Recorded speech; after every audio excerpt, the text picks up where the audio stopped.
అటు సభా ప్రాంగణాన్ని అయితే చాలా చక్కగా డిజైన్ చేశారు. ఎందుకంటే ఎవరెవరు ఏ ద్వారం నుంచి రావాలి, ఎవరెవరు ఎటువైపు నుంచి ఎగ్జిట్ అవ్వాలి, వీర మహిళలకు ఒక దారి, విఐపీలకు ఒక దారి, సామాన్య కార్యకర్తలకు ఒక దారి, జన సైనికులకు ఒక దారి. అంటే సభా ప్రాంగణానికే అందరూ వస్తున్నా ఒకే దగ్గర వస్తే తోపులాట జరుగుతుందనే సందర్భంలో చాలా పగడ్బందీగా ఏర్పాట్లను అయితే చేయడం జరిగింది. ఓవరాల్ అయితే అంటే సభ జయకేతనం దగ్గర నుండి పేరు దగ్గర నుంచి సభ ప్రాంగణం వరకు తెలుగు సంస్కృతి సంప్రదాయాలు ఉట్టిపడేలా మన వారి చరిత్రను తలుచుకునేలా అయితే ఏర్పాట్లను చేయడం జరిగింది. మరింత సమాచారాన్ని మా కరెస్పాండెంట్ భాష అందిస్తున్నారు. భాష ఓవర్ టు యు.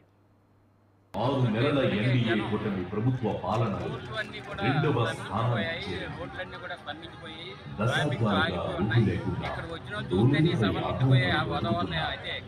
ప్రాంతాల్లో నివసించే ప్రజలకు ఉపశమనం కలిగిస్తూ రోడ్ల నిర్మాణం చేపట్టడం. ఇవి bulletin details. Keep watching news 360.